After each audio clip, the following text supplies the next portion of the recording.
Hello students of class 8th। आज हम बात करेंगे फ्लेम्स की। ओके, फ्लेम्स क्या है?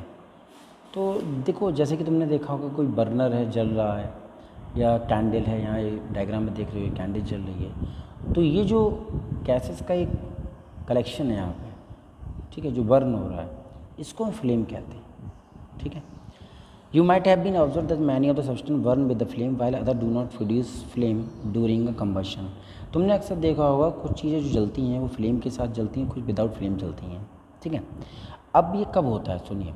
अ flame is produced when combustible substance is in the vapor state and burns strongly in the presence of air।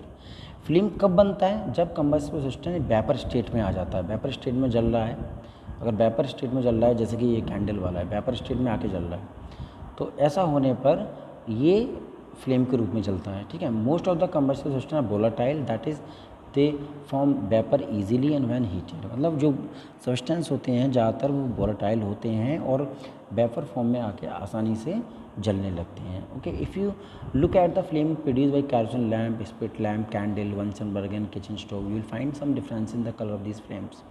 ठीक है, लेकिन जब तुम इन फ्लेम्स की तरफ देखोगे जो कि अलग अलग ऑयल से बनते हैं, जैसे कि कैरोसिन ऑयल है, स्प्रिट लैम्प है, कैंडल की वजह से वंसन बन रहे हैं, तो इनके कलर्स में, फ्लेम्स के कलर्स में डिफरेंसेस नज़र आएंगे। देखो, एकदम प्योर येलो है, ये ब्लू है प्योर, ये येलो और येलो है, थोड़ा डार्कनेस भी होती है इसमें, वाइटनेस दिख रही है ना, ये चीज़ें अलग अलग नज़र आती हैं। सबसे पहले हम बात करते हैं कैंडल फ्लेम की। ठीक है, तो देखो कैंडल फ्लेम के बारे में क्या है। Light the candle and notice the various zones of the colour produced in its flame. Candle को सबसे पहले जलाओ और फिर उसको जो उसके जोन्स हैं, उन जोन्स को अलग अलग फ्लेम्स में चेक करो। देखो ये अलग ही डायग्राम में तुम देख रहे हो, अलग अलग ये जोन्स दिखाई दे रहे हैं। आउटर जोन है, ये मिडिल जोन है, ठीक है, ये वाला ये, और ये इनर जोन है, ये ब्लू ब्लू कलर से दिखा रहा है ना, ये ब्लैक अनवेपोरेटेड नीचे है। ठीक है, ये सबसे कम गर्म होता है, और ये जो वाला होता है ये हल्का हल्का, मतलब एक मिडिल मान लो हॉट होता है, इसके कंपेरिजन तो ज़्यादा ही होता है, और ये हॉटेस्ट पोर्शन होता है ये वाला। तो आउटर जोन ए जो है नॉन लुमिनियस है, way supply of oxygen is adequate and complete combustion take place. Outer zone जो होता है वो नॉन लुमिनियस होता है, यानी कि यहाँ कंप्लीट कंबशन होता है, बिल्कुल भी धुआं नहीं होगा, कंप्लीट कंबशन होता है। जो मिडिल जोन बी होता है ये लुमिनियस होता है। ठीक है, यहाँ पर क्या है, ये येलो होता है। क्यों? यहाँ पे सप्लाई ऑफ ऑक्सीजन काफ़ी कम होती है। ओके, दूसरी बात करते हैं इनर मोस्ट रीजन सी। जो इनर मोस्ट है, इसको रीजन सी से गया है, वो डार्क रीजन है, ये ब्लैक होता है। क्यों? क्योंकि यहाँ अनबर्न्ड कार्बन पार्टिकल्स होते हैं, और ये सबसे कम फ्लेम्स का सबसे कम हिस्सा, सबसे कम गर्म रहने वाला हिस्सा होता है। ओके, नेक्स्ट हम बात करते हैं फ्यूल्स की। फ्यूल्स क्या होते हैं? तो देखिए, a substance that can burn in the presence of air to give out heat and energy, ठीक है, इज़ कॉल्ड अ फ्यूल। कोई भी पदार्थ जो एयर की प्रेजेंस में जलने पर हीट देता है या एनर्जी देता है, या लाइट भी कह सकते हैं, वो फ्यूल होता है।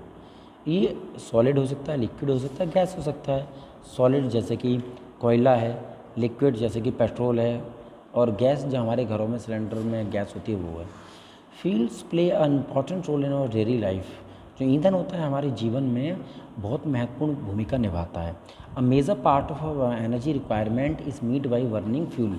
हमारे जो एनर्जी की ज़रूरत है उसका बहुत ज़्यादा हिस्सा हमें फ्यूल से ही मिलता है।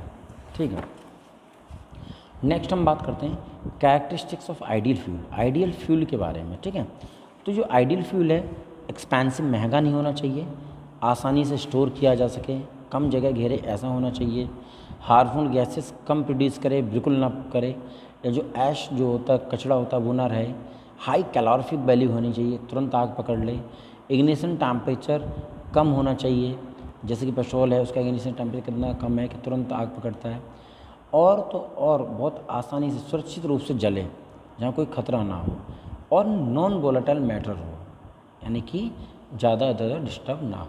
ठीक है, नेक्स्ट क्लासिफिकेशन ऑफ फ्यूल है, ये हम कल पढ़ते हैं। Okay students.